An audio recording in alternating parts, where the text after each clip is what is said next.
दोस्तों आदाब सलाम नमस्कार। आप देखना शुरू किए हैं आई4जी टीवी नेटवर्क। मैं हूं इंतजारुल हक।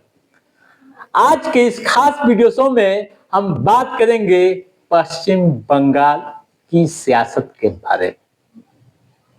दोस्तों पश्चिम बंगाल की सियासत में एक नारा काफी मशहूर है, यानी खेला होबे। मैं यह बात क्यों कह रहा हूं, क्या है पूरी कहानी, मैं आपको टू द पॉइंट बताने जा रहा हूं। आप ध्यान से सुनिएगा, समझिएगा और इस मामले में आप क्या समझ रखते हैं, आप अपना सुझाव भी कमेंट बॉक्स में जरूर दीजिएगा। बंगाल में जो वोटर लिस्ट वेरिफिकेशन हुआ है उसमें 7.5% लोगों का नाम कट गया है, या यूं कहूं कि काटा जा रहा है, जिससे समीकरण बदलता दिख रहा है। कैसे, आप ध्यान दीजिएगा। दोस्तों 2026 के विधानसभा चुनाव से पहले जो खेला हो रहा है, चुनाव आयोग के एक आंकड़े ने बंगाल की सियासत में हड़कंप मचा दिया है। राज्य में 56.37 लाख वोटर संदिग्ध पाए गए हैं, जिन्हें हटाया जा रहा है। यह आंकड़ा राज्य के कुल वोटरों का करीब 7.5% है। दोस्तों राजनीति का सीधा नियम है कि 2% का वोट स्विंग सरकार बदल देता है। यह तो 7.5% वोट की सिस्टम से बाहर हो रहा है। जानकारों की माने तो यह समझ लीजिए कि यह सिर्फ सफाई अभियान नहीं, बल्कि बंगाल की 294 विधानसभा सीटों का गणित बदलने वाली सियासी खेल है। लेकिन इसका फायदा किसे मिलेगा, बीजेपी को या फिर ममता बनर्जी को? दोस्तों एक सीट से 19,000 वोट माइनस हुए हैं। सबसे पहले आप उन आंकड़ों को समझ लीजिए। राज्य में 7.66 यानी 66 करोड़ फॉर्म की जांच हुई, जिसमें 56 लाख से ज्यादा नाम हटाए जाने के लायक मिले। इसे बंगाल की 294 विधानसभा सीटों में बराबर बांट दें तो हर सीट पर औसतन करीब 19,000 वोट हुए।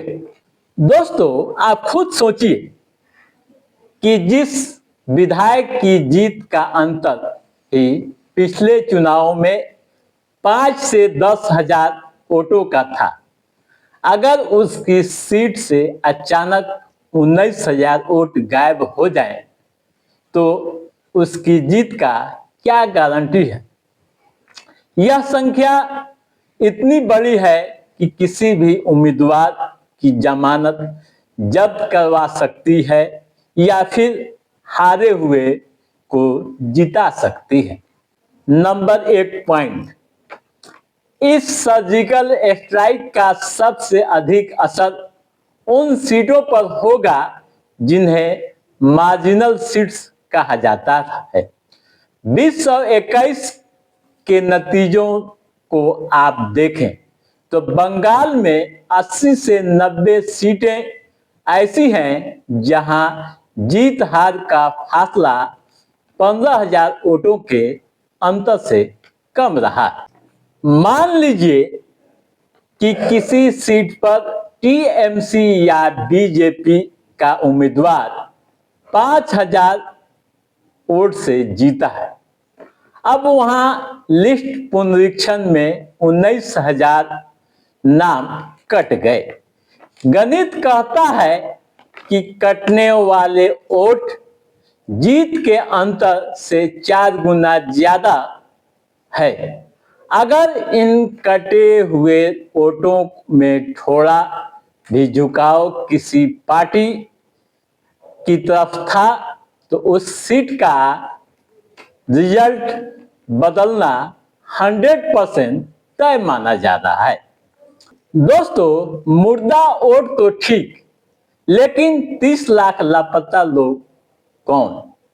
बड़ा सवाल यहां उठ रहा है। असली पेच फंसा हुआ है। 56 लाख में से 23 लाख तो मृतक पाए गए, ये तो ठीक है, लेकिन बाकी 30 लाख से अधिक वोटर्स ऐसे हैं जो शिफ्टेड यानी पता बदल चुके हैं या अनट्रेसेबल नहीं मिले हैं। बिहार चुनाव में भी ऐसा ही हुआ था। यहां आरोप लगे थे कि लापता बताकर विरोधी पार्टी के कोर वोटरों का नाम लिस्ट से गायब किया जा रहा है। बंगाल में भी विपक्ष को यही डर है कि सत्यापन के नाम पर चुन चुन कर नाम तो नहीं काटे जा रहे हैं। दोस्तों, सबसे बड़ा सवाल यह है कि ममता को फायदा होगा या बीजेपी की चांदी होगी। यानी इस 7.5% कटौती का लाभ किसे मिलेगा? यह इस बात पर निर्भर करता है कि वोट कटने वाले कौन हैं। दोस्तों, नंबर 1, बीजेपी वर्षों से यह आरोप लगाती रही है कि बंगाल में लाखों फर्जी वोटर घुसपैठिए व रोहिंग्या हैं जो ममता बनर्जी के कोर वोटर हैं। चुनाव आयोग की सख्ती से ये बोगस या घुसपैठिए बाहर रहे तो इसका सीधा फायदा बीजेपी को मिलेगा। दूसरा पहलू भी आप समझ लीजिए।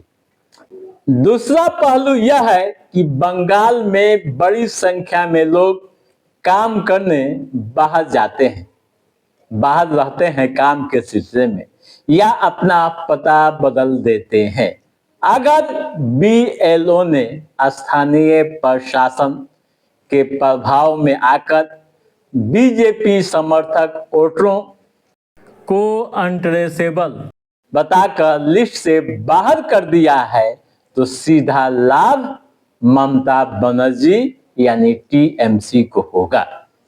अगर यह 30 लाख लापता वोटर्स वाकई असली नागरिक हैं और उन्हें सिस्टम से बाहर कर दिया गया है या कर दिया जा रहा है तो यह आप समझ लीजिए कि बंगाल की 90 सीटों पर जनादेश तकनीकी रूप से उलझ सकता है।